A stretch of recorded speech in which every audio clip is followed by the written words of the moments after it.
sanibonani bafowethu sathemba niyaphila egameni lika Jesu. Namhlanje sithi asesikhulumeni ngezinto ekwaprofetwa ngazo ukuthi kuthiwa ziyokwenzeka. The fulfillment of the scriptures. Ngoba ezinye zezinto ezibanga umsindo namhlanje kwakhulunywa ngako kuthiwa kuyokwenzeka. Ngenxa yokuthi vele iBhayibheli asilifundi, asihloli imibhalo miningi imisindo ekhona. Kwakhulunywa ngako kuthiwa lokhu kumele kwenzeke. So ke into eziningi ezibanga umsindo namhlanje izinto ekwakhulunywa ngazo, abapostoli bakhuluma ngazo, uJesu ezinye zazo wakhuluma ngazo ukuthi kuzokwenzeka. Akumelanga sithuka njengabantu abanganalo ulwazi lokho sokukhuluma ngako namhlanje egameni lika Jesu. Siyabonga kakhulu le platform yabasindisiwe. Uma ula sathemba uzofunda inhloso yokuphikisana. Awu amen.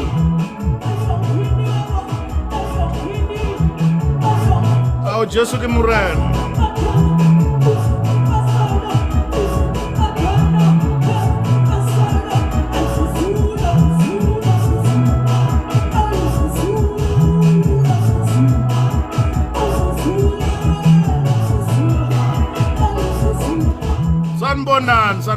Sanibonani ngani zakwethu, sanibonani. uNkulunkulu akasize sonke ebusuku sikhona, sizokhuleka egameni lika Jesu. Sathemba niyaphila nonke. uNkulunkulu akasize sonke bafethu sesikhona ebusuku.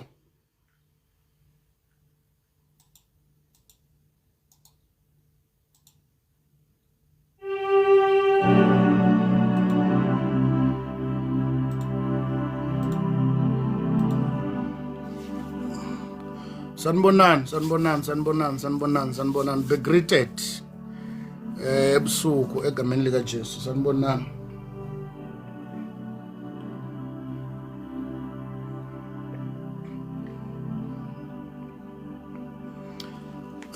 Awusesikhona bafowethu, sesikhona. Ufana nomuntu engambona eBhekesdal. Hayi kungaba yimi ngahlala eBhekesdal. Ngangihlala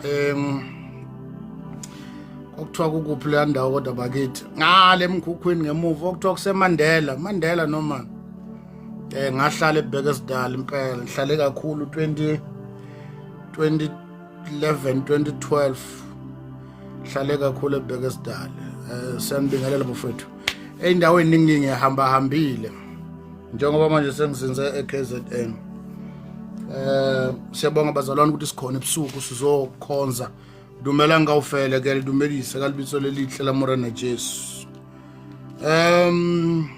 Ake sikhulekeni babotho ngcwele isenkosi ethu Jesu. Siyakubonga baba ukuthi uNkulunkulu wena wedwa. Sibonga lethubo siboleke lona ukuhlangana kwethu namhlanje ebusuku. Sikhulekela baba wethu kwelekelelwa wena, uvula indlebe zethu kamoya, uvula ingqondo yethu. uNkulunkulu wethu ongcwele egameni lika Jesu. Moya kaNkulunkulu ongcwele siyathandaza ukuthi uyokweselekelelana namhlanje ebusuku sisizakale, vula ingqondo yethu siqonda izwi lakho ngoba lingokuphila. Siyabonga baba ukuthi nakulesi sikhathi siyamelana nako konke ungalungile, nazo zonke inhloso zomubi ethunyelwe kule ndawo ukuthi azikuphumelela egameni lika Jesu Kristu inkosi. Amen. Bafowethu siyanibingelela futhi ebusuku egameni lika Jesu. Siyambonga uNkulunkulu ukuthi sikhona, siyakhuleka ebusuku sizofunda. Namhlanje sithi ake sibuke ukugcwaliseka kwemibhalo. Ezinye zezinto ezidala umsindo namhlanje emzimbeni kaKristu kwaprofetwa ngakho. Ziningi izinto ekakhulunywa ngazo eBhayibhelini ukuthi ziyokwenzeka. Zithi masezenzeka kuvuka abaprofeti bamanga abaningi, kuvuka abantu esengathi bakhuluma izambulo kanti bakhuluma lokho kwakhulunywa ngakho. iBhayibheli lasicacisela ezinye zezinto ukuthi 1 no 2 no 3 4 no 5 kumele wenzeke.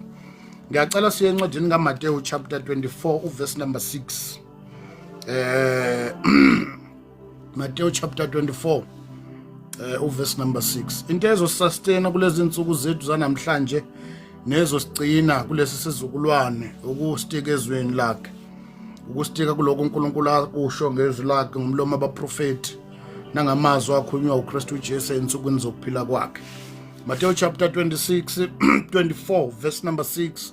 Siyakhumbula ukuthi verse number 3 lithi iBhayibheli, siqaleni ku verse number 3 ngamabomu nje bese siya ku 6. Indaba yethu ilapha ku verse number 6. Verse number 3 uthi esehleze entabeni yemnqumo abafundi beza kuye bebodwa bethi sitshela ukuthi lokhu kuya kuba nini, sibonakaliso sokuza kwakho esokuphela kwezwe siya kuba nini na. Jesu waphendula wathi kubo, qaphelani ningadukiswa umuntu, ngokuba kuya kuza abaningi ngegama lami bathi mina nginguKristu badukisa abaningi. Athi verse number 5, ngokuba kuya kuza abaningi ngegama lami bathi mina nginguKristu badukisa abaningi. Athi verse number 6, niyakuzwa izimpi namahemiyemi yezimpi, kepha ningethuki, ngokuba kumele ukuba kwenzeke, kepha ukuphela kuba kungakafiki. Ngiyafuna u-underline verse number 6 ubeke emqondweni wakho kuko konke siyoba sikhuluma ngakho, amazwi kaJesu lawo. Akusibona abapostoli abakhuluma la, akusibona abaprofeti abakhuluma la, uJesu uqobo lwakho lesi statement. Ubeke umqondweni wakho uverse number 6 ukube uyakwazi ukuthatha ubeke emgodleni wakho uverse number 6 ukuthi ethi niyakuzwa izimpi namahemhemi yezimpi, bekani ningethuki ngokuba kumele ukuba kwenzeke, kepha ukuphela kuyoba kungakafiki. Singaqhubeka masithanda, but into yami namhlanje ebusuku ngifuna sixoxe ngayo ukugcwaliseka kwesiprofeti, ukugcwaliseka kwamazwi akhulunywa uNkulunkulu, akhulunywa uJesu, akhulunywa ngabaprofeti, akhulunywa ngabapostoli ezikhathini zokuphila kwabo. Elesi sikhathi ezinye zazo ziyagcwaliseka ezikhathini zokuphila kwethu.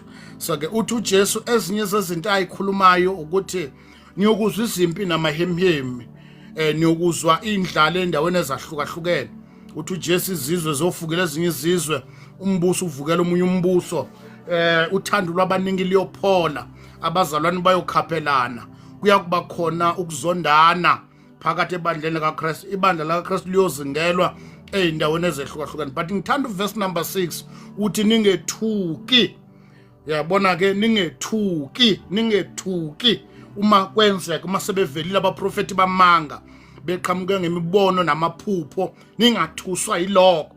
Sebephumile namhlanje ba all over bamemezela umunye uJesu engaswena lo seBhayibhelini. Futhi indlela abaphume ngayo ungaze ucabange sengathi leli iBhayibheli esiliphethe engathi alisenaso isidingo, ngathi kungabhalwa elinye iBhayibheli labantu abazana noNkulunkulu abambona embonweni nabambona emaphusheni nokhuluma izinto ezinhle. But namhlanje ngifuna sifocus kulesi statement ukuthi lezi zinto ezenzakalayo, including nabaprofeti oprofetess abaphumile namhlanje, including nabashumeli bevangeli, abashumeli ivangeli lamanga, isifundiso samanga esikhona namhlanje, kumele ukuthi kwenzeke, ngamanye amagama lento ifana nestatement esikhulunywa uJesu encwadini kaJohn chapter 4 uma ethi kwakuswelekile ukuba lidabule iSamaria. Ngamanye amagama ku-assignment kaJesu mesuka ezulwini, iSamaria it was part of his plan. Wayengeke abuyele ezulwini uJesu angalihambanga eSamaria. Ngamanye amagama uJesu ngeke abuye uma lezi zinto ayikhuluma zingakazi zizenzeka, ngoba kumele ukuthi zenzeke. Kodwa thina ke ekwenzekeleni kwalezi zinto sifunda lapha ikhadi ukuthi washo uJesu ukuthi kuyokwenzeka u1, kuyokwenzeka u2, kuyokwenzeka u3, ngoba kumele ukuba kwenzeke.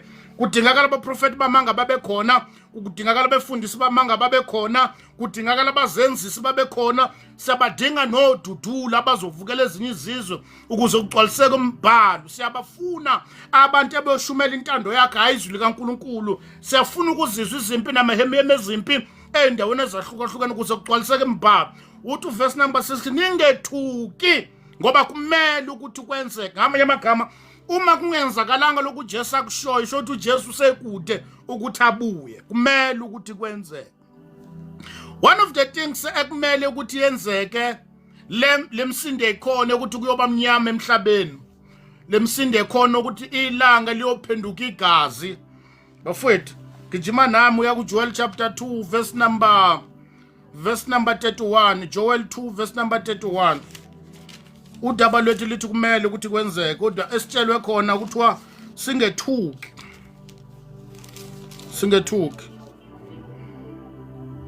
Joel chapter 2 verse number 31. Verse number 31 uthi ilanga liyakuphenduka ubumnyama inyanga ibe yigazi lungakafiki usuku olukhulu lwesabekayo lukaJehova. Yabona ke, this is the fulfillment of the scripture. I think it was ngayi-7, angisazi ngayi-7 yini, inyanga le kukhulunywa ngayiphendukile yaba yigazi inyanga. Na ngamanye amagama kumele ukuthi lokho kwenzeke. Yekana abaprofeti abaphumile namhlanje bathi kuyokwenzeka ukuthi nokuthi, kodwa ngokwesiprofeto kumele inyanga iphenduke ibe yigazi. Uma kwenzeka lokho kugcwaliseka umbhalo, ngoba kwakhulunywa eBhayibhelini kuthiwa usuku olukhulu lenkosi lingakafiki inyanga kumele iphenduke ibe yigazi. As a result, ey'nsukwini nje abantu bebephumele ngaphandle, inyanga bayibonile yaphenduka yaba yigazi, yaba bomvu.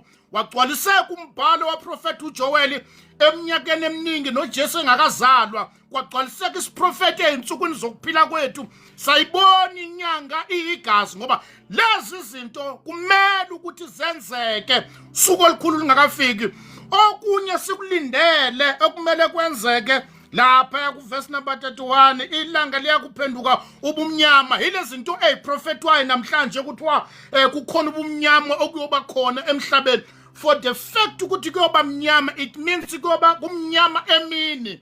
Ngeke ube mnyama ebusuku, kuyoba mnyama emini. Yekani ukuthuswa abantu. Ama-scientists noma izazi zasoloko zikhona even in the Old Testament. Ekuzalweni kuka-Abraham kwabonakala inkanyezi. Kwakwaziwa ukuthi makubonakala inkanyezi icezuke ezulwini kuyachaza ukuthi khona umuntu omkhulu ozaliwe. Kwabonakala ekuzalweni kuka-Abraham ukuthi khona umuntu omkhulu ozelwe. Yabonakala inkanyezi ekuzalweni kukaJesu.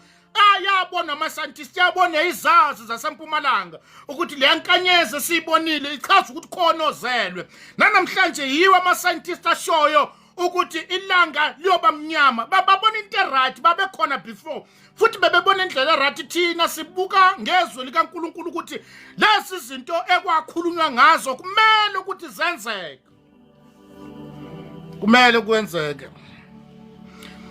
Yekani ke i-audition le eseyikhona ukuthiwa uma ngelanga kuyoba mnyama kuyokuba khona amadimoni. Lawa amanga lawa. Akho amadimoni la ayonoke endlini, akho amadimoni ayomemeza, akho ingane amanga lawo. Kodwa ubumnyama kumele bube khona ngoba kwaprofetwa. Nganisa kwethi ambani kanye nami. Kwaprofetwa kuthiwa lezi zinto kumele zenzeke usuku olukhulu lwenkosi lingakafiki. Silindele ukubona emhlabeni kumnyama. Kumnyama, ilanga limnyama ngoba kwakhulunywa ukuthi usuku olukhulu lwenkosi lingakafiki kumele inyanga iphenduke igazi, ilanga libe mnyama emini kwaba. Kubonakalisa ukugcwaliseka imbhalo. Kodwa uthi uJesu kuchapter 24 verse number 6, ningethuki ngoba lezi zinto kumele ukuba zenzeka. Ningethuki. Labantwana bakaNkulunkulu abashift ezwini, abahlala embonweni nasemaphusheni, abathuswa noma yini ekukhulunywayo, abekho ezwini, abekho embhalweni. That's why bathuswa noma yini. Namhlanje kunabantu abaqhamuka neziprofeti zokuthi ngalelela ngama kumnyama kuyoba namadimoni yongena phume. iBhayibheli lisitshelanga lokho. Njobe inyanga yayiphenduka igazi akaze kwenzeka lutho. Sakubona ngamehlo ethu ukuthi kuyokwenzeka, sasingazi ukuthi kuyokwenzeka ngezikhathi zokuphila kwethu.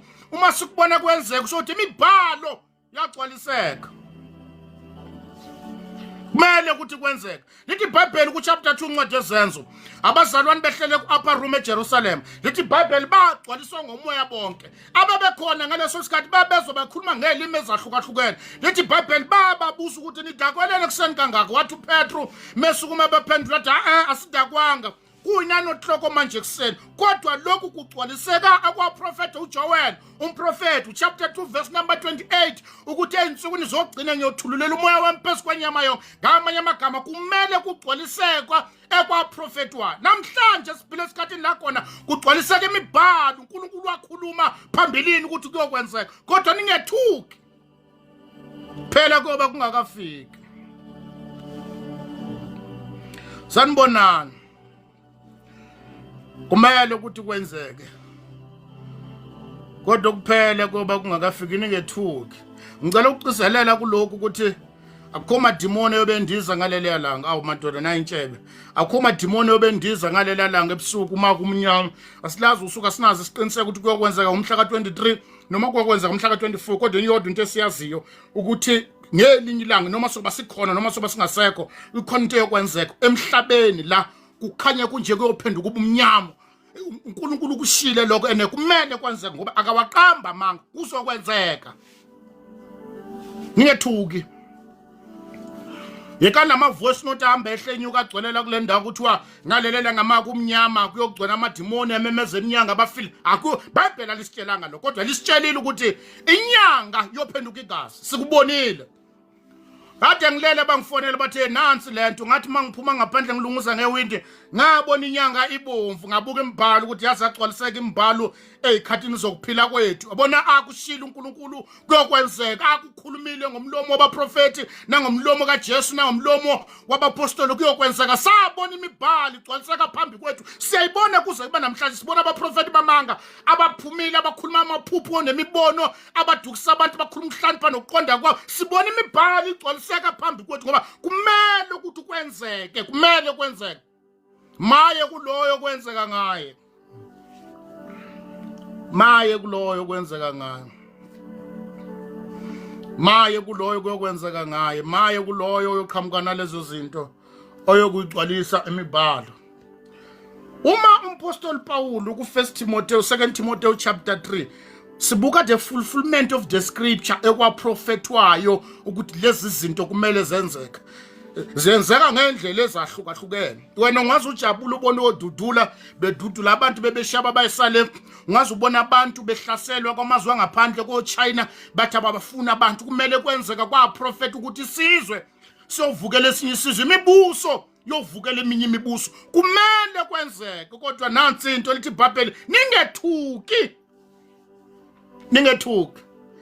Awulithi iBhayibheli kwakukhona umpriest eJerusalem egama lakhe uSimiyoni.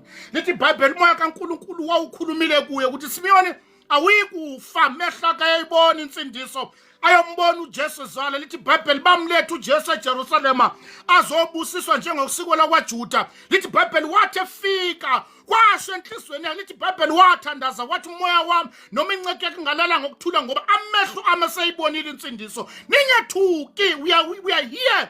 Sizolindela ukugcwaliseka kwemibhalo ngoba kwaprofetwa ukuthi kuyokwenzeka. Bavela abaprofeti bamanga bavela befundisi basebenzisa imithi basebenzisa izilwane bazofika bamanipulate abantu for their own benefit. Sibona imibhalo igcwaliseka phambi kwethu kodwa lithi iBhayibheli ningethuki.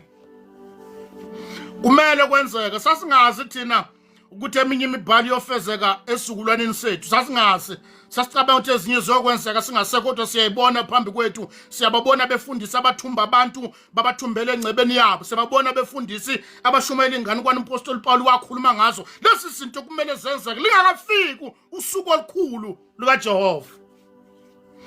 Ningethuki. Na ukhiye ngane zakwethu. Yabona lento ukuthi lezi zinto kumele zenzeke ichaza ukuthi noma bangabakhona mama bebesine abangabamba ama-fasting bathandazela ukuthi abaprofeti abancipha ngeke bancipha. Lithi iBhayibheli ukuthi uJesu kuyovela abaningi baprofeti bamanga baningi abayovela. Ngamanye amagama silindele kungaphezulu kwalabo abakhona ngoba kwaprofetha ukuthi kumele bavele. Ngaleso sikhathi ivangeli abashumayela iqiniso baba abancane kuyakwanda abantu abashumayela amanga kwaprofetha ukuthi bazoba khona. Sibalindele. Mthandazo wami ukuthi ngabe omunye wabo abadukisa ibandla likaKristu bashumayela ingane kwanembono namaphuphu abashumayela imizwa ukuze ngicwalise imibhalo. Maye kuloyo kwafezeka ngayo kodwa sibalindele abantu abashumayela imizwa kumele ukuthi kwenzeke kumele. So ngamanye amagama noma ngathi ufasta kangakanani ngeke uyivala lemikhuba nalezi ingane kwani. Lithi iBhayibheli abantu bayahlubuka esifundisweni okuyisona balandela imfundiso zamadimoni. As a result sibona ngayo ukuthi sifundiswa kuyisona siyakulimaza ukitaswa ingane kwani. Kumele kufezeke nawe ufulfila imbhalo ngendlela yakho ngoba iqiniso liyakulimaza.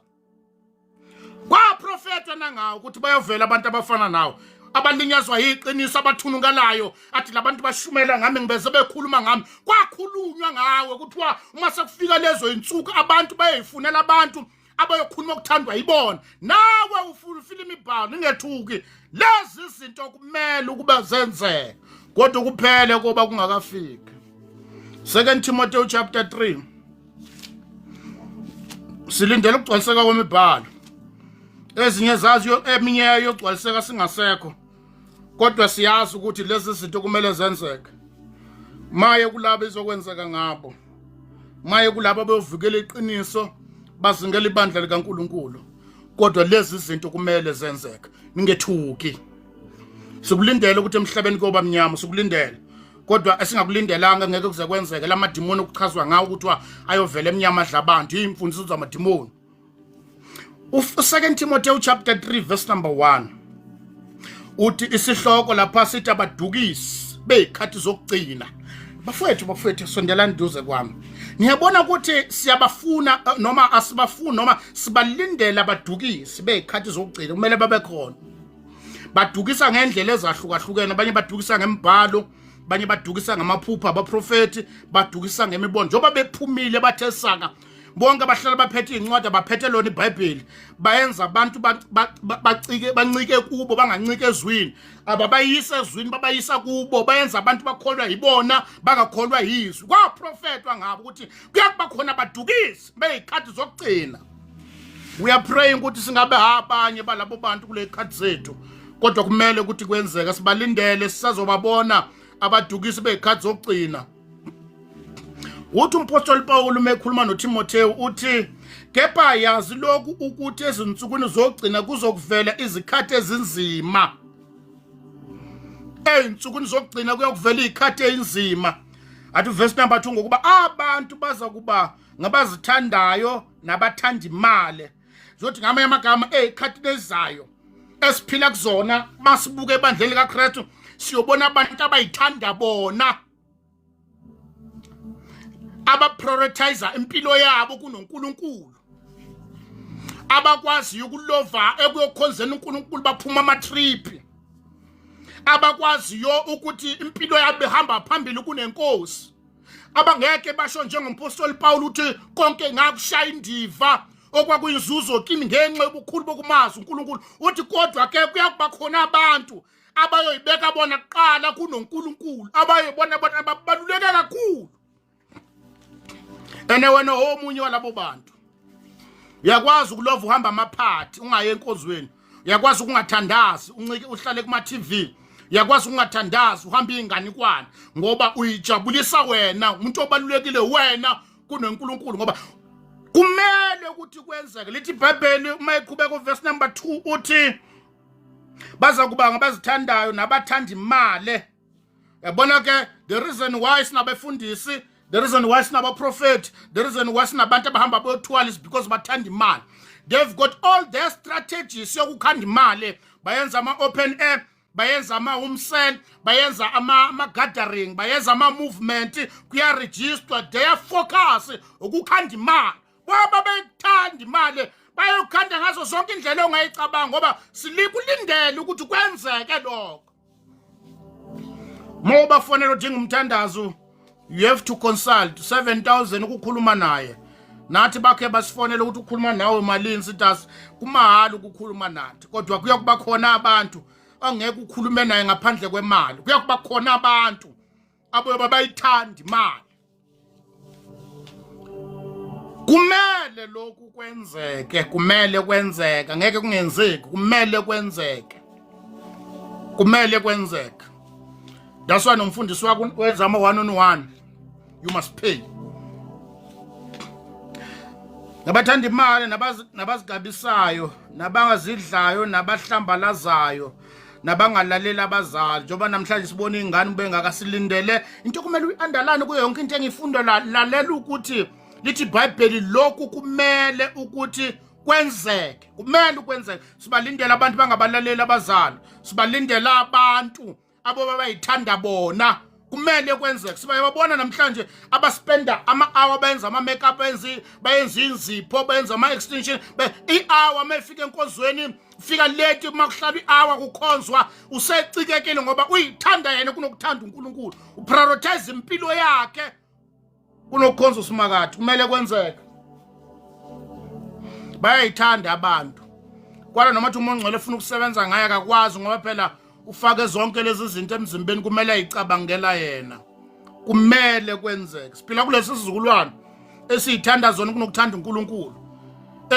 esibeka impilo yakho ngaphambili kunoNkulunkulu. Athi umpostoli Paul konke kwakuyinzuzo, konke okwakuyinzuzo kimi ngakushaya indiva. Ngamanye amagama ebukhulini bokumazi uNkulunkulu ngirejecta yonke into engangihlukanisa noSimakade. Kodwa abazalwane sinabo namhlanje ngoba bayithanda abantu kunoNkulunkulu, bayakwazi ukubribe, bayakwazi ukulala nabantu ukuze basebenze, bayakwazi ukuthenga ama position ngoba bayithanda bona kunoNkulunkulu. Kodwa abathanda uNkulunkulu kunabo bayayidede ezintweni zonke ezingabayenza ukuthi bahlukana noNkulunkulu. Abazalwane baphile noma yini ngoba bayithanda bona. Yakumenzela ukuthi umuntu oyithandayo yonke into ayenza uyicabangela yena.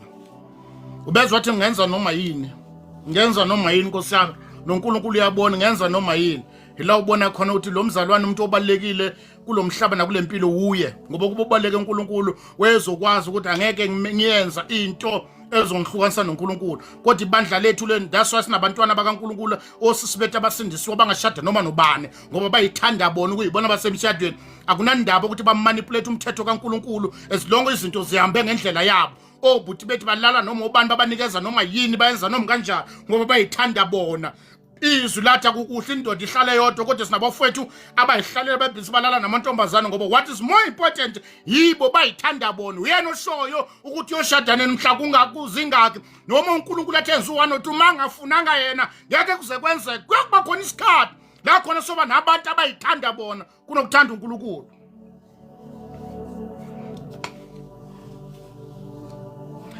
Otu verse number 3 nabakhapheli no verse number 3 nabanganalo uthando. Siyokuba nabantwana bakaNkulunkulu abasindisiwe banganalo uthando. Ngoba uthando alizenzisi lithi iBhayibheli uthando lisibekela inqwaba yezono. The reason why sithi sikhonza ebandleni sizondana, sithukana, sihlebana is because siyakhonza kodwa uthando esinalo. Yini uthando? UbuNkulunkulu bukaNkulunkulu asinabo. As much as we are claiming ukuthi singabantwana bakaNkulunkulu kodwa akekho phakathi kwethu. Kuyakufika ikhathi la khona uthando ngeke abantu babe nalo. Sinabantu namhlanje abashadile abalala umbhede abafunga phambi koNkulunkulu ukuthi bohlukaniswa ukufa. Namhlanje bachangana izinkabe, namhlanje badlisana upoison. Khona wesilisa othatha isibhama adubula ingane adubula nomkakhe. Kubonakalisa ukuthi laba bantu baphila ndawonye balala ndawonye kodwa khona into abanganayo uthando. Bayasho nje ngendebe zomlomo kodwa abayimini into abayishoyo. Bangaka abantu abalimazayo egameni lothando. They use the word love as a weapon of destruction. Babhidlisa impilo zabanye abantu egameni lothando. Kuyakuba khona abantu abazobe mbathe ingubeni esodwa bazala nezingane kodwa bengenalo uthando. Kumele kwenzeka.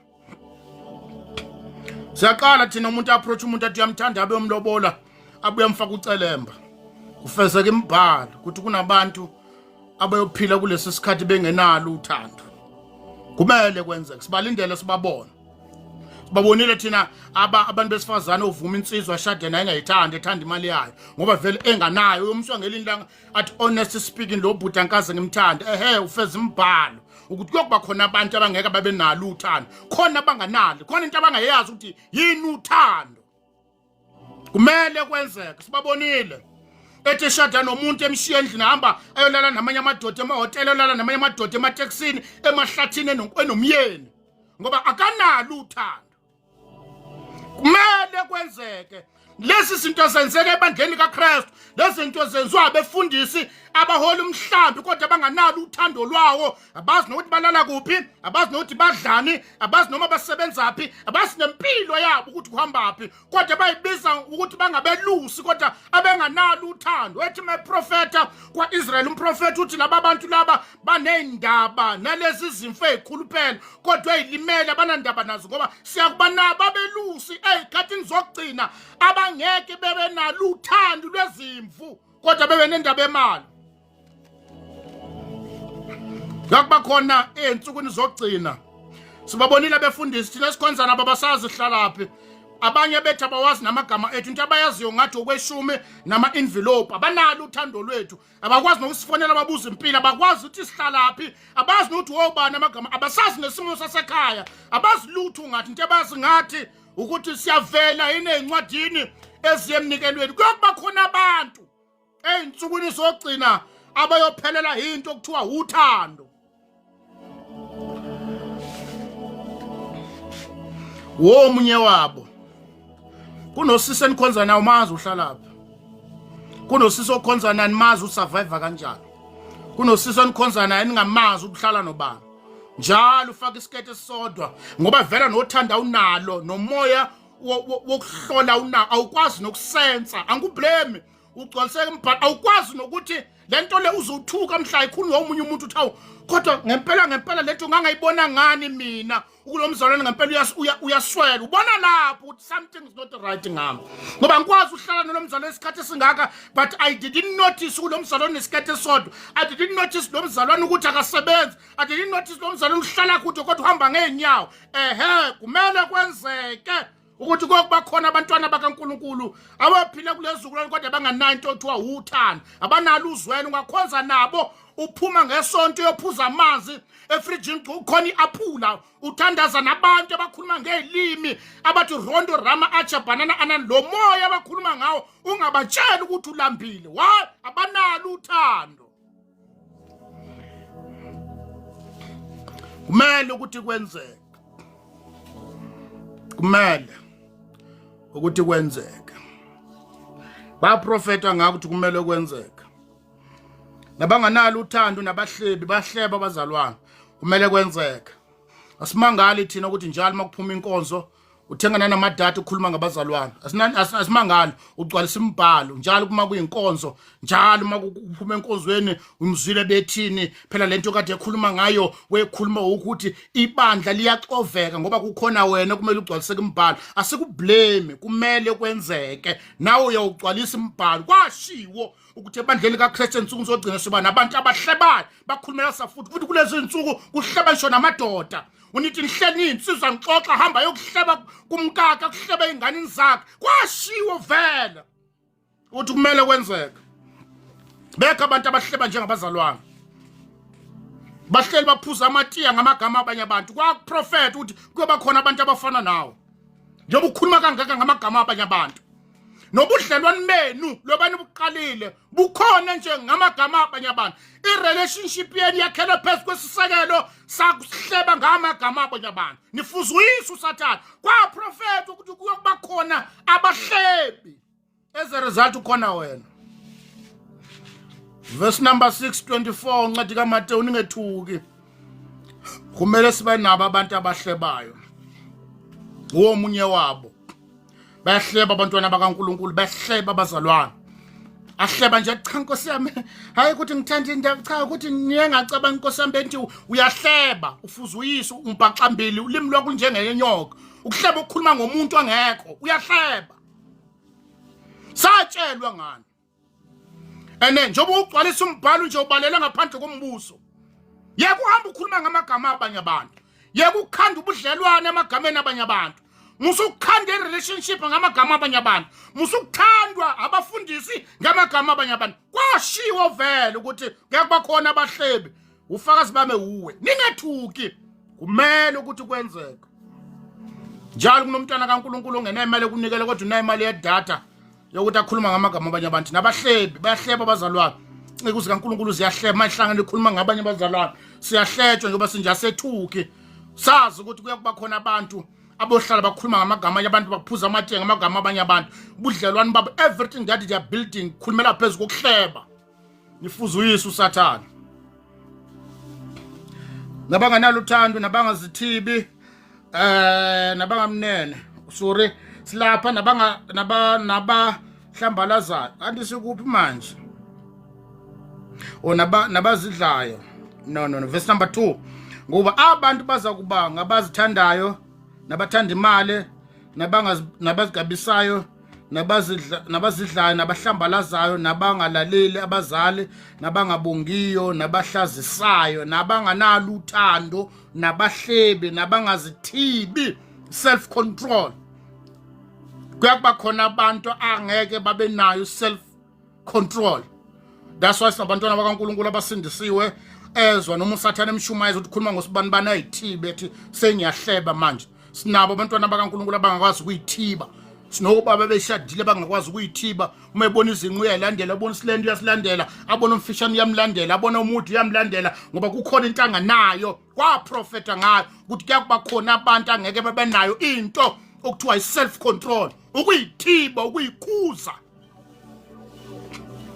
asikublame wena ucwalisa umbhalo nabantu abantu besilisa abashada amakhosikazi amahle hlakaniphile abanye besebenza umbona hamba yolala nosikhotheni lala nomntombazana ebhemayo ephuza utshwala ubuza ufunani unentanga nayo self control ngeke anele noma uthi umphakelana ngeke anele usibuza uthi umshiyelana unkosikazi wakhe ahamba egcwale amathafa lala nalabo sikhotheni abaphuzana notshwala kunentanga nayo kuyithiba kanako sibabonile thina uNkulunkulu abanikeza abantu besifazana ngaphandle kodwa bagcwele izinkalo khona into abanganayo self discipline kwaprofetwa ukuthi bayokuba khona and as a result njengawe nje ubezwe namhlanje bethi cha Nkosi yami ngifuna isithembu asikublame ukuthi akwazi ukuyithiba ukuthi inyama yakho mayithi ufuna amakhosikazi amabili uthi angeziyenzeka lento ngiyeneliswa lo nkosikazi oyedwa nginayo kwaprofetwa ngani ukuthi kuyokuba khona abantu abangeke bakwazi ukuyithiba ekwazi ukuyikhuza ningethuki lokhu kumele ukuthi kwenzeke nabangana bomnene nabangazithibi nabangalomnene nabangathandi okuhle ngabantwana bakaNkulunkulu abakathanda okuhle athi verse number 4 nabakhapheli abakhapheli ke ilaba abantu abafana nawe esithi masikhuluma nabo senza ama phone call basirecorda benza ama screen record bathatha indaba bathi nangu umlaleleni kwashiwo ukuthi bayakuba khona technology kwakwaziwa ukuthi sikhaphelwa abantu abaseduze kwethu ababheva njengamakhamera eduze kwethu yonke into esiyikhulumayo bisiyarecordwa kurecordwa noma yini kurecordwa noma bafika la sihlala khona bahamba bathatha impilo yethu bayoneka emphakathini kwashiwo ukuthi bayokuba khona abakhapheli abanomoya kaJuda uJuda wehlala noJesu ngalobo busuku uJuda wadayisa ngawo uJesu babesuka ukudla etafuleni waqeda ukudla esuthu uJuda hamba odayisa uJesu kwashiwo ukuthi bayokuba khona sidayiswa abantu esabalekelela empilweni sidayiswa abantu esabasiza ekuhambeni kwendlela sidayiswa abantu esabalekelele sabanikeza izeluleko sabasondeza eduze kwethu abanye babo sabathemba ngempilo yethu abanye babo sabathemba ngama properties ethu bethi bephakathi kwethu bona bahamba basineke emphakathini kwashiwo ukuthi kokuba khona abakhapheli kwashiwo asethuke ukunjomba sinabo njengoba basithatha izithombe beshuta kanye nathi benzela kuyosidayisa kahle emphakathini benzela ukuthi iphepha labo lithengeke emphakathi uthi awusiyamazi uswani ngiyamazi nangu nje nangu uzwani ngiyamazi lona uswani ngiyamazi lo mfana sasenza ukuthi besidayise ehlangalaleni bathola udumo kwashiwo ngabo ukuthi bekuba khona kodwa ningethuki lokhu kumele kwenzeke ngoba kwaprofetwa ukuthi kuyakuba khona sibalindele babe khona that's why basidayisa singabi nankinga that's why basihlebe singabi nankinga that's why bebephakathi kwethu mabesuka la basidayisa singabi nankinga that's why babakhona la ko life mabesuka la bahamba ucreate life bakhuluma ngathi singabi nankinga kwashiya ukuthi bayakuba khona abadayisi nabahlebe nabazezisana banganalo uthando nabathanda ukukhompyutha asinandaba kumele kufezeke imbhalo kumele kufezeke imbhalo ngoba kwaprofetwa ngalaba bantu Bhayibheli lemnandi manje uma sibuka sababonta nangu uJuda lo zongidayisa lo that's why singancike kakhulu kini ngoba siyazi ukuthi manisuka la niyosidayisa ngoba kwaprofetwa ngani that's why ke siyeluleka abantwana bakaNkulunkulu ukuthi ungachiyami kakhulu kubantu ngoba kwashiwo ukuthi kuyokuba khona abantu abangabakhapheli umkhapheli umuntu ohamba nawo kanti uyokudayisa ehamba nawe uzuthemba ukuthi namba endaweni eyodwa kanti uyazi phambili kunogibe uyazi phambili ubeka itrap uyazi ukuthi ukhuluma ngawe kwabanye uthi lo nemali kunabantu namhlanje ababanjwa yigebengu wadayiswa abangani bakhe ngoba wasuka wavuleleka athi uhola malini kwenza kanjani amaprint wakhaphelwa abantu abaseduze kwa kugcwaliseke embhalo ningethuki kumele kwenzeke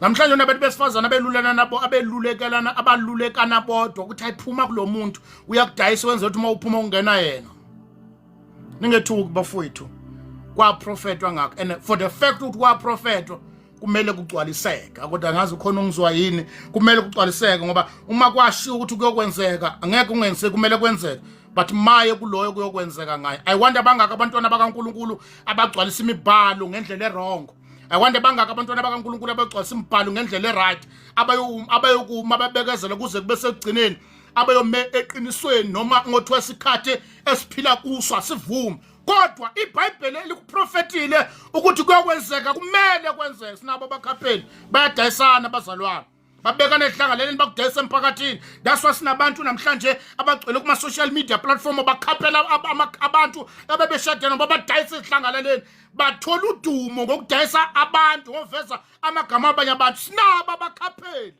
enamba umgwaqo kanti namba endaweni eyodwa kanti uyisa wena ogibeni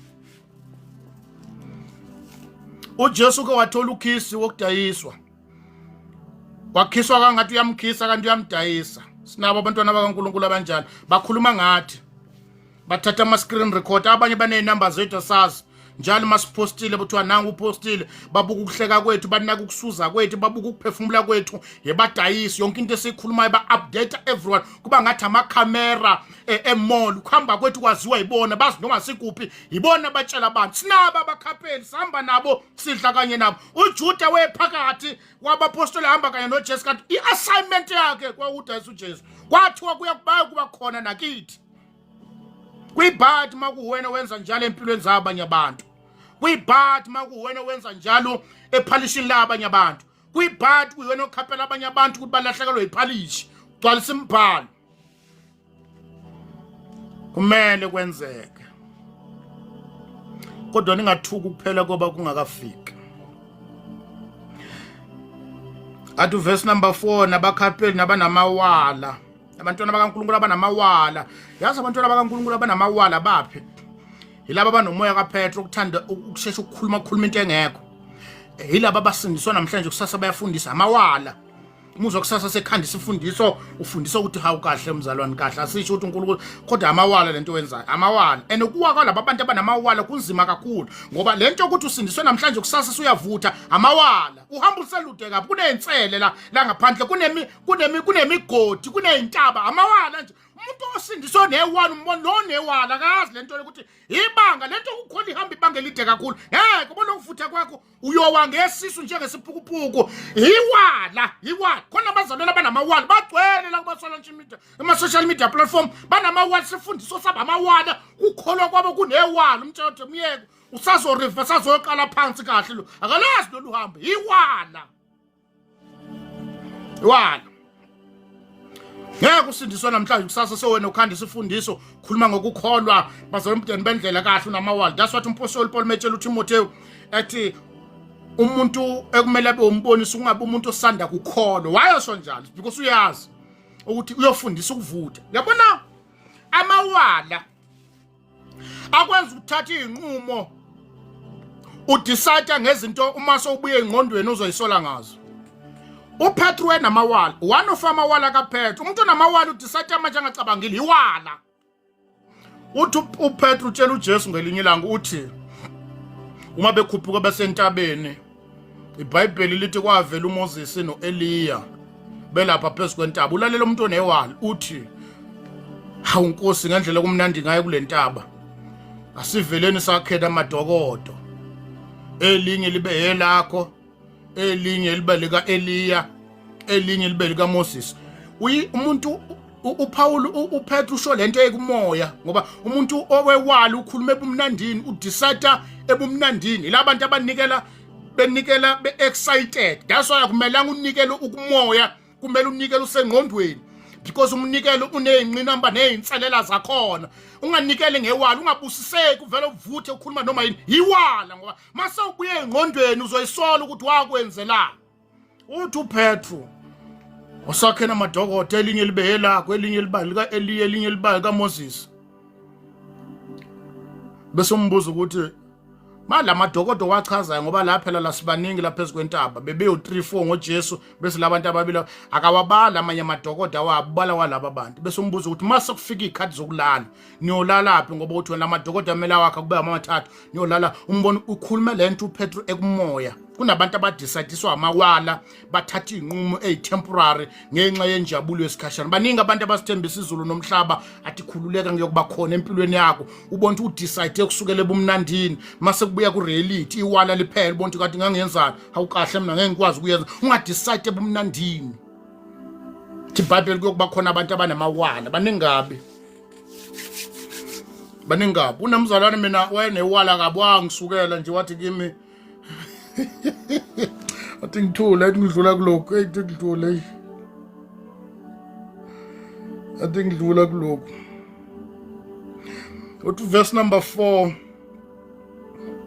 nabakhapheli nabanamawala nabakhukhumele kuyaba khona abantwana bakaNkulunkulu abakhukhumele elaba bangalali noma ikuphi ngoba ilevel yempilo yabo ayibavumeli ukuthi angalala noma ikuphi ma uzombhuka kumele umchekele ihotel azolala kulona ukuthi liclean kangakanani ngoba ukhukhumele lo muntu uma eyibuka akayiboni efana nabanye abantu kwaprofetwa ngalezi inceko ezingahli noma yini and le behavior yabo bayenza uma bephakathi kwabazalwane emzini wakhe uyayiphuza isuthi 8 abhubudlana noOros njengoba ufuna 100% juice nje elala ngamashiti emhlophe angawazi emzini wakhe lapha emzini wakulala ngalezi ingubo engcolile kodwa ngenxa yepride udemand izinto engazidli engalali ngazi emzini wakhe azoyidemanda kubazalwane satshelwa ngalabo bantu ukuthi kuyokuba khona abantu emzimbeni kaKristu abakhukhumele satshelwa ngapha makufika yena nje la sonke singaguqa ngamadolo endlela ephakame ngayo bakhona abantu abavela bebakhulu kundlula uJesu uqobo lwakhe kodwa uthi umpostoli Paul ku Philip chapter 2 verse number 5 ngobekini lo mqondo wawukhona na kuKristu Jesu wayethe uNkulunkulu wazehlisa wathabatha isimo sokuba inceke wabekezela kwaze wasekufeni yebo kufa kwesipambano kodwa sinabantu ababakhulu kundlula uJesu uqobo lwakhe mengafika uJesu khona abantu abangeke bafuna ukusubmita kuye I'm telling you khona abantu abangatshela uJesu ukuthi uJesu akasubmita kubona ngoba bakhulu kundlula isiphambano khona abantu abakhukhumele bakhulu kundlula uJesu abamkhonzayo kwaprofetwa ngabo ukuthi khona abantu abovela bekhukhumele that's why sinamakhosi ebandleni kaKristu ukukhukhumala yikho lokwenza uhlala kosofa abanye bahlala etulweni zamaplanga ipride yona leyo yokuzenza wena ungcono uthengelwa amanzi abanye umuntu abaphuza amanzi wempompi because wengcono kunabanye abantu mawuthanda amanzi uthanda amanzi apho athengwayo wathenga ngemali yakho ipha impakamo yona leyo ukuthi ibandle lonke likaKristu kube khona indoda eyodwa nje ehlala ivela sizobuka yona masizokhonza ukukhumala kwakhona lokho kube khona indoda eyodwa nje engaphikisa uma ikhuluma ipride ngoba ihlala iright noma ibad ngoba umuntu onepride umuntu ophakeme okhukhumele akakhole ukuthi yalenza iphutha akavumi akukho la khona ekwazi ukuvuma ukuthi urong umuntu okhukhumela ngeke avuma ukuthi no ngiyaxolisa ngenza iphutha mshade eminingi idalwa ukuthi kushada abantu abakhukhumele abehlulwa ukuthi ngiyaxolisa kube yiphutha abayokutshela ukuthi indoda ayixolisa kanjani ibhedile ipride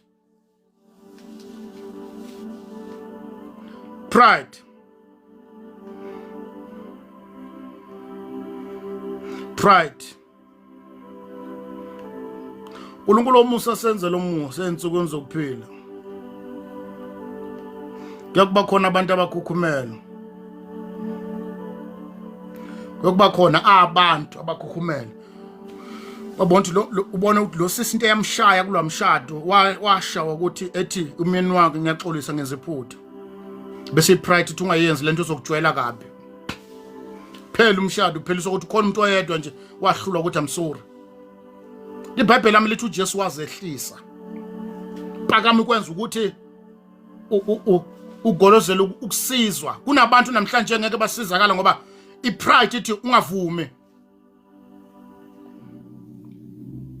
kwaprofetwa ngabantu abafana nawe ipride yakwenza ukuthi ungafuni ukuvuma ukulalela umunye umuntu because awukholwa ukhona umunye umuntu ongakhuluma into engcono kunawe ipride ikwenza ukuthi uma ubona umuntu egida nawe ufuna ukugida. Iyona ipride eyenza ukuthi kuba nama competition amabandla no life abangaka abagcwelela ngoba ipride ayikuvumeli uku-accept ukuthi uzwana ubizelela phaya ubantu bami awuvumi ipride ayiku-accept ukuthi khona izinto ongakwazi ukuzenza. Ipride kwenza ukuthi I can do everything namanga uphakeme phezulu kakhulu. Wena uphezulu le kwelinye lamabhilidi kukhumela. Ipride angeke ayikuvumeli ukuthi ungafika esontweni uhlala ulalela abanye abantu befakaza beshumayela. Cha, ngeke ayivumi ipride. Bathini kubona bazothini ngibalalele bethini. Kumele kwenzeke sibe nabafundisi abafika besikotwa ngathi amasosha beshumayela bephuma behamba. Ipride ebenza ukuthi bengeke bakulalela umunye umuntu ekhuluma. Kwakhulunywa ngabo ukuthi kuyakuba khona abantu ababekhukhumela siyababona rice bavela bagcwala ibhodi makufika bona ushintsha yonke into environment makuculwa akuma amaculo sifika bona kumele siguqa ngamadolo. Mina ngeke ngilide umuntu ophakeme. Ama see Christ in him. Mekhuluma kubele ngibona uKristu kuye phila ngoba lithi iBhayibheli hambana nabantu baze bebone. Ngeke angihole umuntu engamboni uKristu kuye. I don't care ukuthi ubani wapi. Kumele uKristu ngibona kulo muntu ukukhuluma kwakungizwa kulo muntu ubuKristu bukaNkulunkulu. Uthi umpostoli Paul emzimbeni wami ngithwele impawu zikaKristu. Angeke angilide umuntu ophakeme noma uthi ngeke. Angilide umuntu ongafinyeleleki kuye. Ungakwazi ukukhuluma naye ubone lo muntu inkosi, lo muntu uyinkosi phakathi kwethu. Kumele uguqe maye kushabanisa izandla. Ngeke angilide umuntu ophakeme. Mina ngeke nginona qobo sidalwa. Ngeke nomuntu uyathanda. Ngeke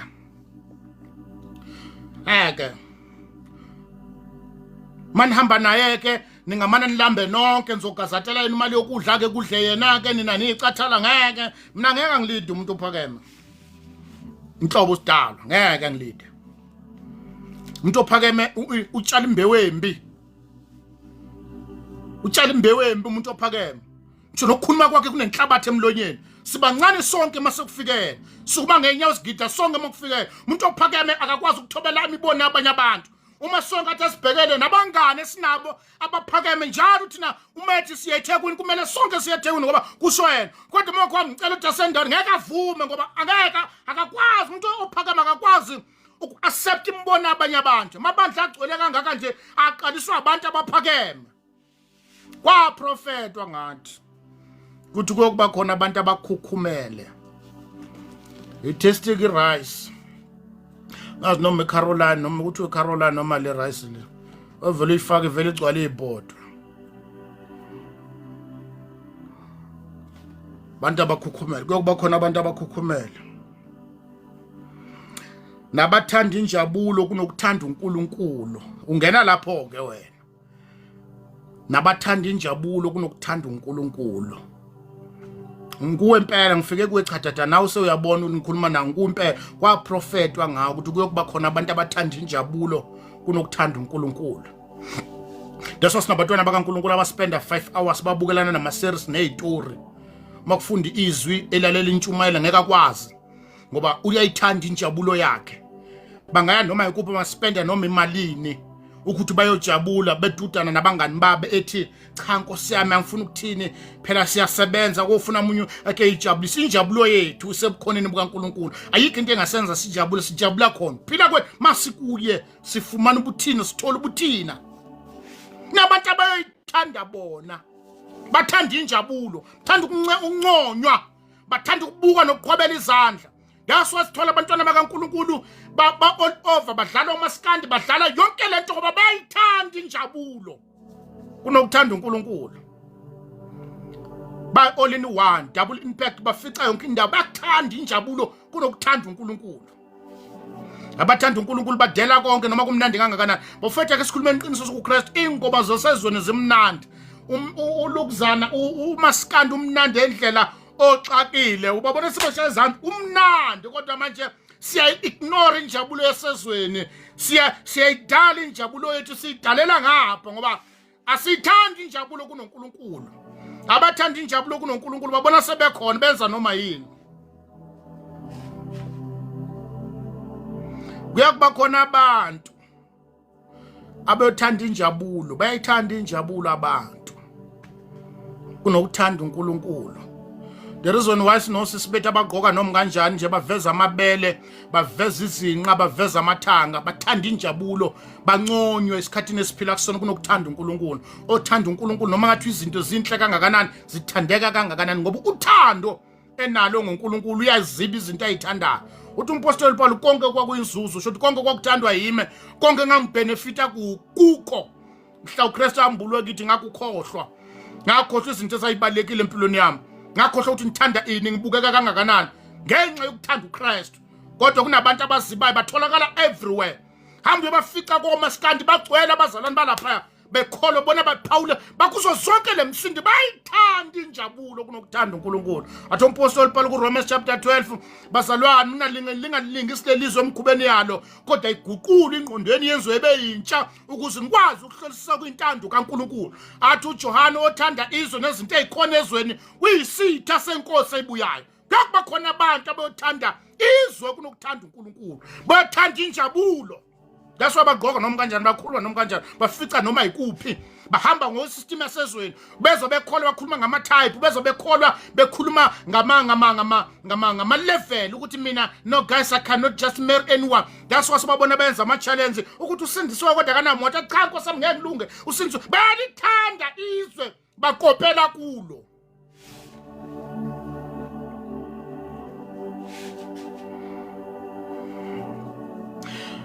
Kuyakuba khona abantu abayothanda izwe. Kuyakuba khona abantu abayothanda izwe. Thanda injabulo kunokuthanda uNkulunkulu. Injabulo abantwana bakaNkulunkulu abakhona babona baphuzana notshwala. Injabulo yabisetshwaleni. Injabulo yabo baphakathi kwabantu abangakholwa. Bethanda injabulo. Cha Nkosi yami ngenzela ukuthi stress cha lithi iBhayibheli ningahlala inkundleni abakoledayo. Ningahamba endleleni yezoni. Nihambe ngeziluleko zababi. Injabulo yethu ayikho kubantu abangakholwa. Ayikho into engayeluleka umuntu ongakholwa yelekelela impilo yakho. Ngeke hamba nabantu abangakholwa sisebhasini setaxini seCape Town nabantu abangakholwa. Injabulo yami incane kakhulu kunokuveza kahle uKristu. Ngeke ngiphume itrip nabantu abangakholwa sikhuluma nabo. Ngiphosta impostane. I can't do that. Kodwa ngenxa lesizukulwane sabantu abayithanda bona ngenjabulo yabo.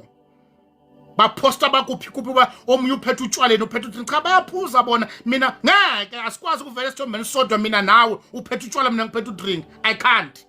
Ngiveza kabi ngeke ngenze le nto le.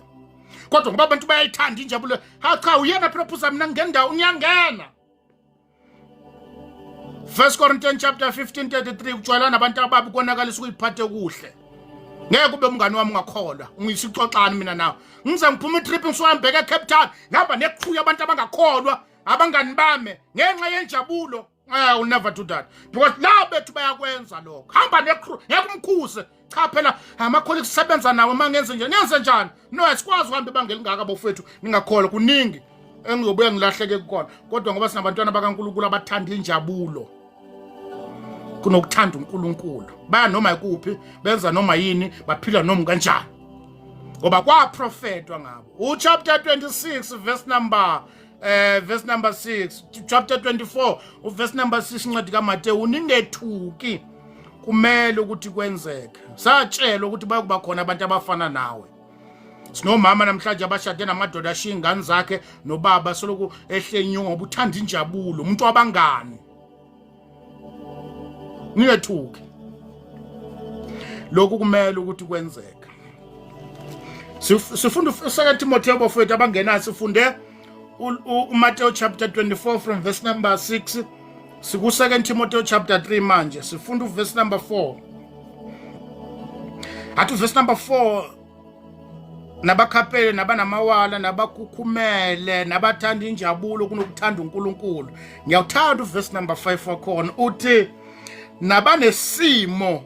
Yabona ke la kungena wena ke oyibiza ngekholwa kodwa urepresenta izwe. Nabanesimo sokumesaba uNkulunkulu kepha amandla akho bawaphika labo ke bagwema. Kuyakuba khona abantu abanesimo sokumsaba uNkulunkulu uma ubabuka. Laba bantu uma ubabuka awucha madoda ikholwa lelo yini ulibona kanjani? Webona indlela egqoke ngayo.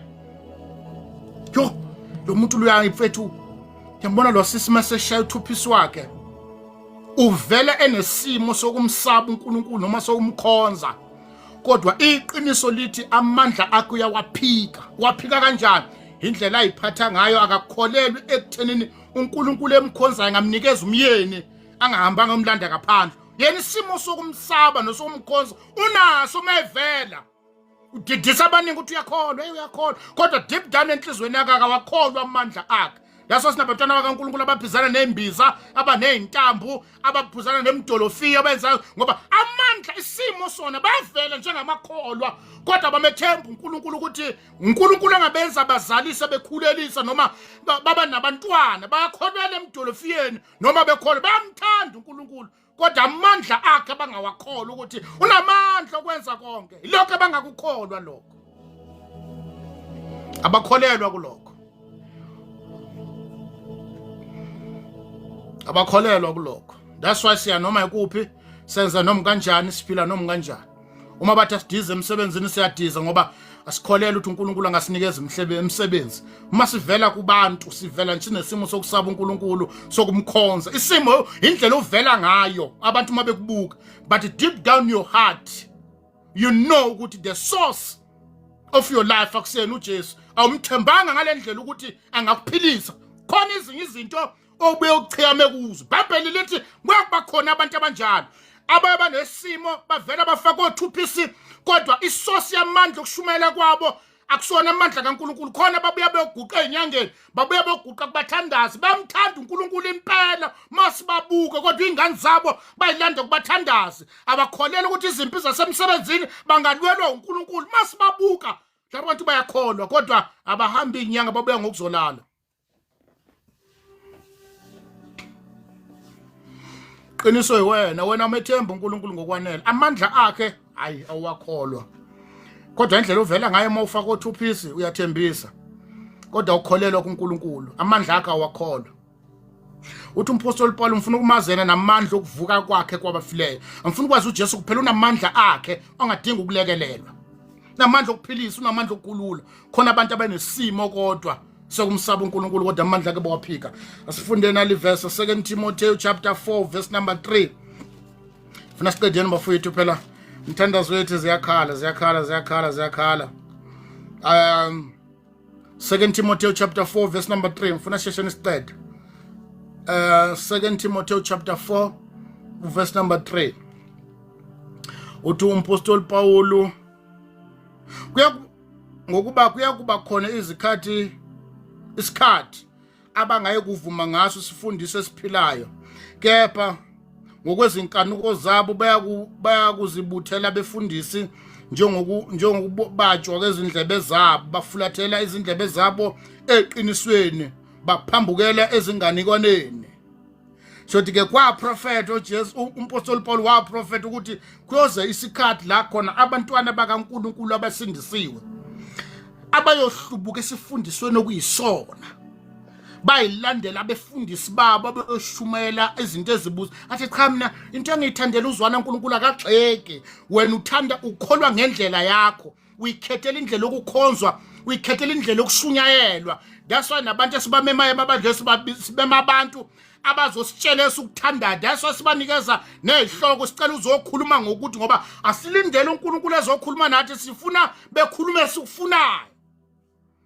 Apostoli Paul waprofetha athi kuyezizezikhathi abayoqhamuka nabantu abayoshumayela okuthandwa yibona, abayophambuka efundisweni okuyisona sona, balandela izifundiswe zamadimoni ezinganikwayo.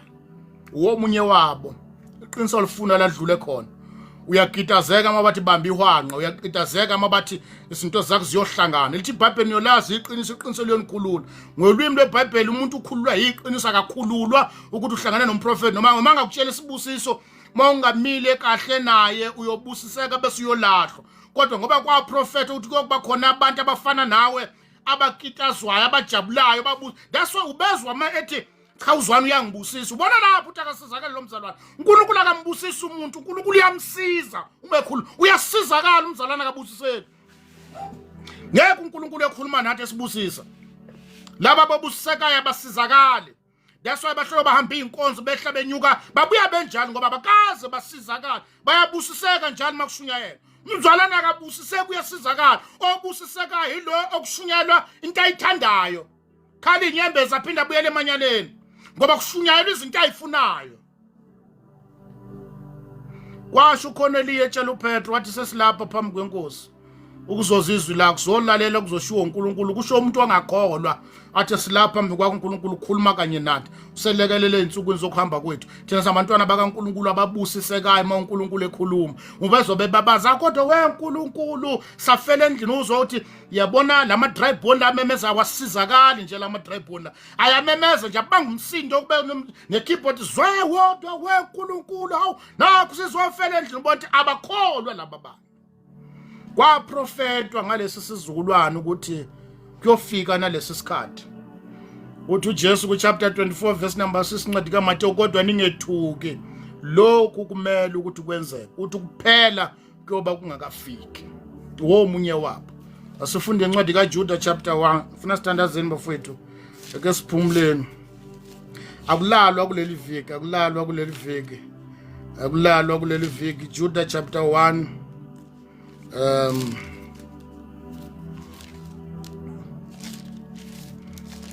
Juda 1 vele chapter yodwa vele nento mfuna siyibuka lapha bese siyathandaza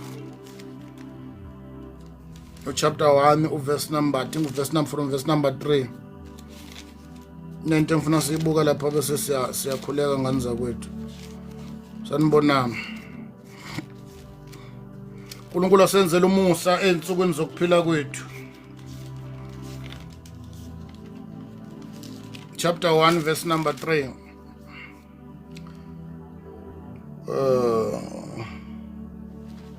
chapter 1 verse number 3 bathandekayo njengokuba ngenza inkuthalo yonke ukunilobela ngensindiso esihlanganyela sonke ngacindezeleka ukunilobela ukuba nginivuselela ukulwela inkolo abayinikelwayo abangcwele kwabakanye to verse number 4 ngokuba sebangenile ngokunyenya abantu abathile kwalotshwa ngabo phambilini endulo ukuthi bayakwehlelwa yiloku kulahlwa ngamagama uJuda la uthi abantu akwaprofetwa ngabo endulo ukuthi yibona bayofulfilla lezo zenzo sebakhona baphakathi kwethu abazalwane babo abantu ekwaprofetwa ngabo ukuthi bayakuba khona abazenzisa abayithandayo kunokuthanda uNkulunkulu abathanda imali kunokuthanda uNkulunkulu abanesimo sokuthanda uNkulunkulu kodwa bawaphika amandla akhe abantu abayophambuka noma abayohlubuka esifundisweni sikaKristu uthi umpostoli uJuda sebakhona baphakathi kwethu sibezwa ngamaphupho nemibono ukuthi naba abantu ekwaprofetwa ngabo ukuthi bayolidukisa ibandla likaNkulunkulu kulandelwe imfundiso zabo babambe kungamapheshana nyana basitshela ngemibono nangamaphupho sebakhona baphakathi kwethu kwakhe kwaprofetwa ngabo endulo ukuthi ibona bayogcwalisa lemibhalo ningethuki kumele kwenzeke sebakhona baphakathi kwethu nathanda verse number 4 ngokuba sebangenile ngokunyenya sothi ukunyenya bafike singanothisanga ukuthi they are here abanye bafika sathi cishe sathatheka nathi sacishe sakukholwa bakukhulumayo kanti bathu abaprofeti bekhathi zokugcina bacishe basidukisa ngoba uMateyu chapter 24 uthi uJesu nabakhethiweyo bayakudukiswa uma kungenzeka cishe nathi sawelo gibeni lokudukiswa singababonanga ukuthi bangene ngokunyenya sibabone sebephakathi uthi naba laba abaprofeti bamanga laba sebakhona baphakathi kwethu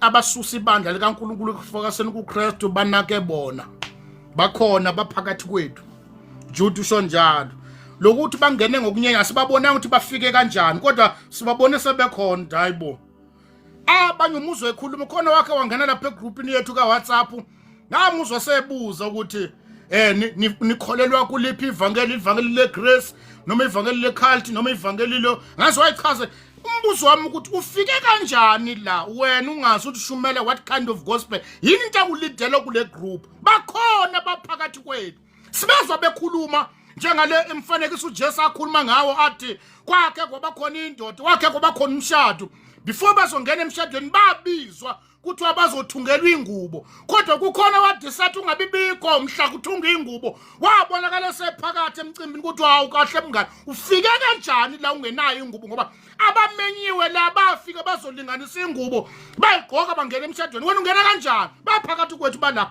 sibezwa ngeemfundiso zabo sibezwa ngemibuzo yabo ukuthi mana usindisiwe wena usindiswe kanjani usibuza lemibuzo kurongo ngani ufuna ukubuza ukuthi kurongo ngani kurongo kubuza umuntu oshumayelayo ebuza ukuthi kulala ungashadile kurongo ngani ngifuna ukubuza ukuthi kurongo ngani ukukhuphula amatshe kurongo ngani bese ufike kanjani lo mzalwane njobe selana nje ufike nini bangenile ngesinyenye baphakathi kwethu bafike singababonanga kodwa sebekhona izifundiso zabo siyezwa manje ukuthi something is not right ngalomzalwane khona la ngaqalanga khona abanye bayafundisa abaqalanga esiphambanweni abanye abafikanga emfuleni ababhajatisiwe abanye abalitholanga ithuba lokuhlala phansi befundiswa abanye abagcwalisanga ngomoya kodwa bangabaprofeti bayabhabhaza ngelimi kodwa bayalidukisa ibandla baphakathi kwethu to verse number 4 ngokuba sebangenile ngokunyenya abantu abathile kwalotshwa ngabo phambilini endulo ukuthi bayakwehlelwa iloku kulahlwa abangamesaba uNkulunkulu abaphendukezela umusa kaNkulunkulu wethu ube ngamanyala baphika umbuso oyedwa inkosi yethu uJesu Kristu bala bayohlanekezela umusa they are interpreting grace ngendlela yabo ukwenza abantu baphile emanyaleni baphakathi kwethu le platform abantwana bakaNkulunkulu abasindisiwe egameni likaJesu makhona longakholo siyathemba ungalelo kuzofunda hayi kuphikisana singenela ukuzophikisana sizoxoxa statement sethu namhlanje sikhuluma ngaso sithi thina bakhona baphakathi kwethu sifunda uJuda chapter 1 Judah 1 verse number 3 sifunde uJuda 1:3 safunda 2 Timothy chapter 3 verse number 1 2 Timothy chapter 4 verse number 3 Joel chapter 2 verse number 31 Matthew chapter 24 verse number 6 iloko sikushoyo nganza kwethu siyambonga uNkulunkulu thube lihla siboleke lona sizele kuzofunda hayi kuphikisana uNkulunkulu wethu omusa asegcina asibiyela ngenani bafowethu i-hour be kulama minute ambalwa shothi umthandazo wethu ngo9 ngeke kube khona soba nomthandazo ngo12 because size ku live manje siyongena ngo12 kodwa bakhona baphakathi kwethu waprofetwa ngabo ukuthi bayokuba khona sebekhona qaphela ungadukiswa yibona ngenani bafowethu ama minute ambalwa bese siyathandaza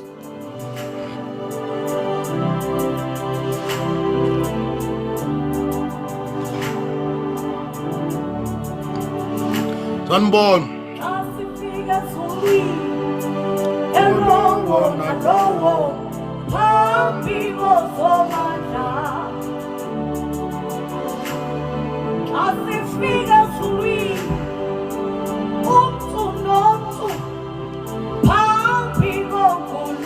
sobona umthandazo wethu uzoba live yini bezama ukucreate ngale ngathi akuvumi kodwa sothi sokwakhona la kwa TikTok njengezolo uma ukuthi akuvumi ngale ya kwa WhatsApp wethu na sizama ubihixixo boningi namhla sijuluke kwamanzi thi sanibonama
besithi siyothandaza ku WhatsApp group onguthi find out ukuthi uWhatsApp uthatha abantu abawu32 sibaningi thina sizama izolo ukucreate amanye ama platform la siyangena sibe baningi kwanoba ihiqi sizamile emini abuhiqi buningi so ke sicabanga ukuthi ngoba abaningi bagcina bangakwazanga soba sila actually sithandaza ngo9 sithandaza ngo12 sithandaza sibona ukuthi asithandazeni ngo5 ngenxa u5 no3 usondelene so thandaza ngo9 u12 nango5 ekseni iviki lonke soza koza kulamhla Friday so ke senimema bafowethu xa sothandaza la khona la ku live makuze kwashaya u9 it means sothandaza ngo12 sibuye ngo5 egameni lika Jesu iviki lonke izolo kade sithandaza ngo9 sathi 12 sathi 3 sathi 5 ekseni iviki lonke nje sisemthandazweni bafowethu uma kungekho aba requestile bafowethu singaphumula sibe sihlanganeni ngo12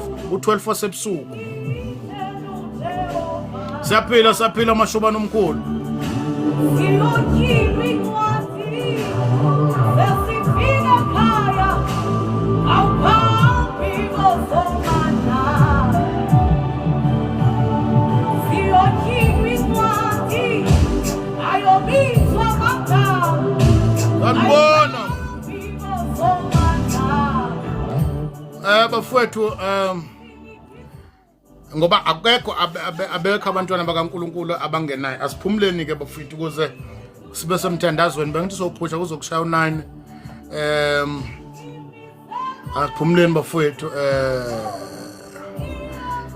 meeting Google asazi lo Google lo esiwuzamile ukuthi sohlangana kuona ugcina ulungile yini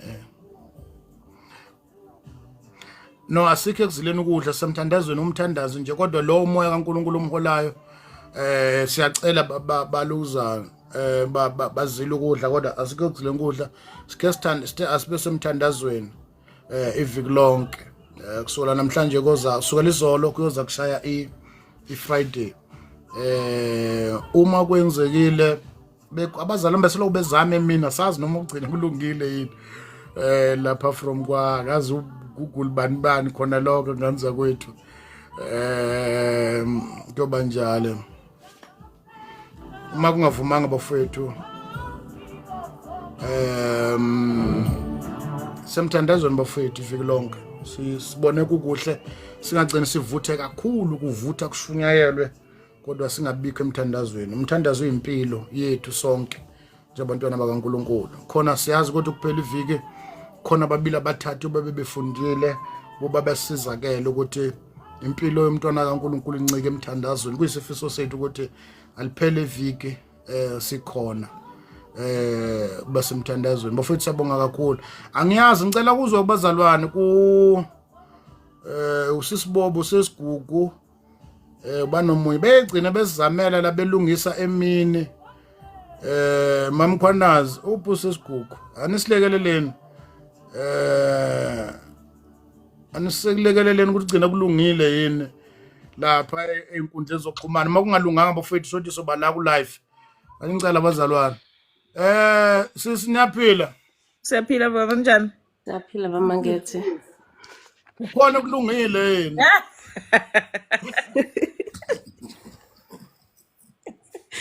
Kugcine kulungile baba, kugcine kulungile usisimabuso usilekelele lapha yango Google Meet. So uthe uzoba available nje ukuthi asifake sonke. So sizojoin uzosend ilink before singene then siqhubeke ngayo iviki lonke. ifuna kahle lo Google bani ufuna ube ne-app actually Yes, kumele ube ne-app ye-Google Meet. Uzobe sesend ilink yena then upressa kuleyo link ungene ngaphakathi. ngiyezwa ke bafowethu nine-technology esilandela ngemuva kumele uqale udownload i-app yakhona ke bese ziyakhala I think iyona ezoselekelela banganza kwethu abafuna ukulukuzana ungene egroupini sicela basi-DM sobasendela ilink yaka WhatsApp bese bayangena ilink yomthandazo soyithola khona I think egroupini ngiyacela ukuthi siyothandaza where to expect the link ilink soyisenda from egroupini ka WhatsApp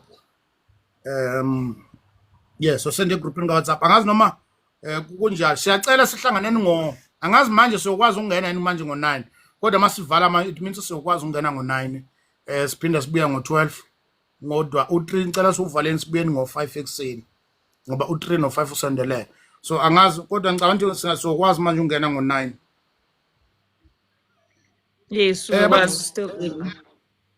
okay ngicela ni WhatsApp labazalwane bafuni ngicela niba DM nabo sisa babili bazoni add lapha egroupini ka WhatsApp ukwenzela ukuthi nifake singene sonke nelink yonke soyithola khona ngicela niba DM nisende inamba zenu ukuze bakwazi umu-add egroupini ka WhatsApp and then from egroupini ka WhatsApp sokwazi ukuthola ilink ka Google banibani then ziyakhala inkeeping kami namhlanje angifunanga lutho inkeeping kani ngahlala phansi ngana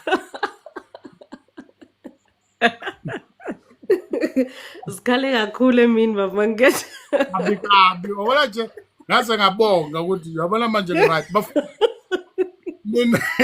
nina nifuna ukungena ku WhatsApp ngiyacela niba DM ngale hayi la kulukuzana la ku what you call ku live ngicela DM lapho sisi nangu usisigugu umamkhwanazi niba DM bese ibona bazothatha inamba zenu noma bazosend ilink ikhona ku WhatsApp yeka WhatsApp bese ningena ku WhatsApp ilink ka Google banibani lo siyothola ku WhatsApp bese ziyakhala ke mina angifisi lutho angifisi lutho bafethu siyabonga kakhulu ngicabanga ukuthi kuchazekile kuzwakele bekubi kakhulu lana sizame Size sacabanga indaba yebhodlela baba Mangete ukuthi hayi kuyoze kubuye ibhodlela. Ngoba namhlanje phela ngivuke ngo8 after lo mthandazo ngo5 ngo8 sasolo kuyikhalile khona umzalwane wesoloke ezama kodwa ngazama ngaphuma ngesitolo ngabuya no3 ngahlala phansi ngazama yangibuka ngezwe into yasezulu ukuthi uyabona ukuthi awukwazi khonto ngayazi kodwa ke siyabonga bazalwane siyabonga kakhulu cabanga ukuthi kunjalo uma khona ongaphendulekile sicela sazise siyacela kakhulu bazalwane sinisaziseni bese siyaqhubeka egameni lika Jesu nithini bazalwane siyangena manje ngo9 hayi ligodzo kimi impela siyangena manje ngo9 bafethu noma singena ngo12 Siyangena manje ngo9 baba. Kusase u8:30. okay shothi ke asivaleni bazalwane shothi ke siyabonga kakhulu sicela bazalwane bafike manje ngakwazi ukuthola abazalwane ngidm nami sizosenda khona ubhala u12 sidownloada ku Google Meet download ku Google Meet yebo udownloada ku Play Store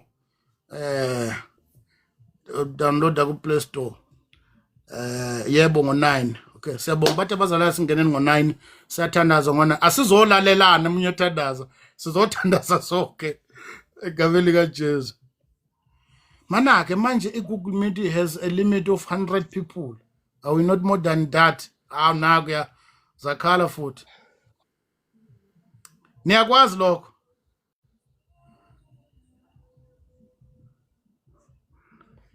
bazalwane wesesigugu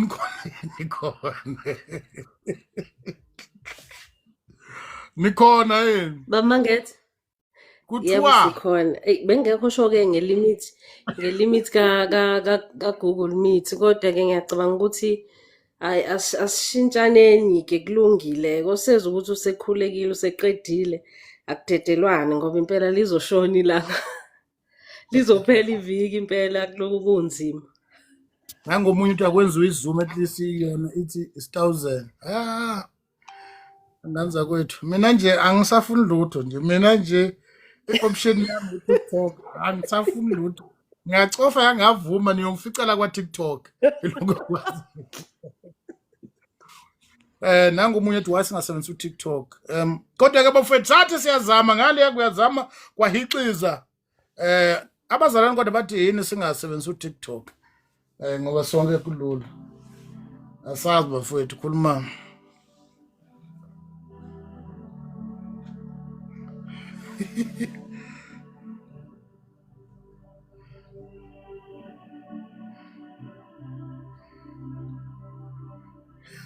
Shonini bafowethu nambono lapha iyabhalwa khuluma mina nje hayi ngisengirathi Nam niyabona lapha bafowethu bathi why TikTok, why not TikTok, why singasebenzisa uTikTok?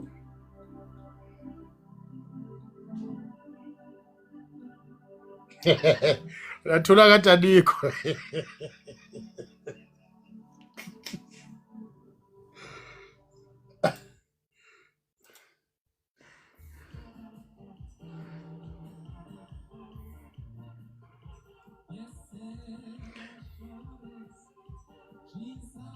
Ngiyabona bazalwane bathi abazalwane uTikTok.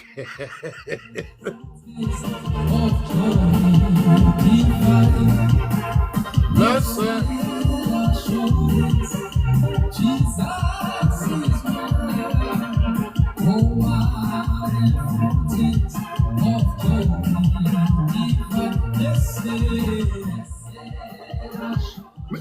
Majority tuhamba no TikTok.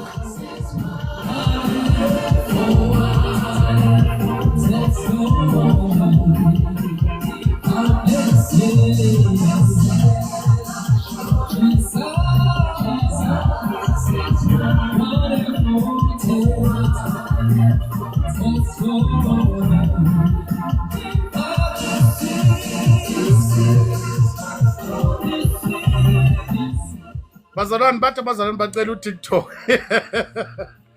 Bathi abazalwane bacela uTikTok bafowethu asihloniphe isinqumo sabazalwane isicelo sabo. Singene kwa TikTok simathe la kwa platform kuphanele ukungena abantu abawu9 kodwa ke kuyasina kuyadedelwana abanye bangenile abanye ba kanjalo sibakhona. Ngicabanga ukuthi asenzeni kanjalo ngoba abazalwane bacela lokho. Asenzeni kanjalo bazalwane. Asenzeni kanjalo bafowethu asibongeni kakhulu. Asibuyeni ngo9 sizokhuleka egameni lika Jesu 9:12 5 viki lonke nje ziyalila zilila nje viki lonke. Musa uzosijoyina futhi usilalele lama sibika inkinga zethu nawe ungena. So kickstarter nawe pepereza ushona khona phambili thandazela inkukhu amagundane thandaza shona kuyoze kushokeke. Umoya ongcwele zakwelekelela ungafika uthula usilalela bafethu sibongeni kakhulu. Siyabonga kakhulu babethu ongcwele isenkosi ethu Jesu siyabonga. Ithubo siboleka lona usinikeza lona namhlanje ebusuku. Sibonga babethu ongcwele ukuthi umuhle futhi wethembekile. uNkulunkulu wena wedwa ufanele ukukhonza. Sibonga ithuba osinikeze lona kule ndawo nakulesi sikhathi. Babethu ongcwele ukwazi ukuthi konke okwashiwe ezwini la kuzofezeka. Kufezeka endaweni ezahlukahlukene ngekhathi engafani ngabantu abangafani. Sithandazela baba ukuthi singafezi imibhalo le ekwaprofetwa ngayo yokumelana nevangeli. Sithandaza ukuthi ongcwele ukuthi nikeza abantwana bakamandla ukuqhubeka nesibindi kumemezela ivangeli ngeqiniso. Moya wamandla, moya wamasu, moya kaNkulunkulu. Siyathandaza ukuthi ensukwini zokuphila kwethu siyolukulo kuhle simele iqiniso simemezela ivangeli egameni lika Jesu Kristu Inkosi. Amen. Bafethu siyabonga kakhulu. Siyabonga. Asihlanganeni ngo9. Ayithina silala nganza kwethu kuyoncipha umkhaba kuleli viki akulalwa. Bafethu siyabonga kakhulu egameni lika Jesu. Asiphumuleni bafethu manje siyabuya ngo9, siyabuya ngo12, siyabuya ngo5 ekseni. Ziyoloku yililile nje. Sicela bakanye nathi thandaza nje kuleli viki awutshela ingqondo ukuthi uzothandaza. Ukuthi bese emthandazweni. Joina nengane zakho uma kupossible, joina nomkagomyeni wakho kanjalo. Ivikele lona ngeke ufe, I'm telling you ngeke ufe.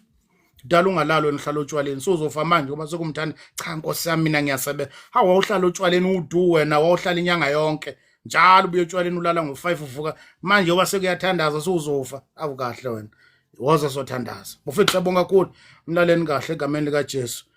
Ukuthi wasihamba mhla ka23. Bafethu nineni hambayo nge23 siyacela nisishela amalobhuku emoto.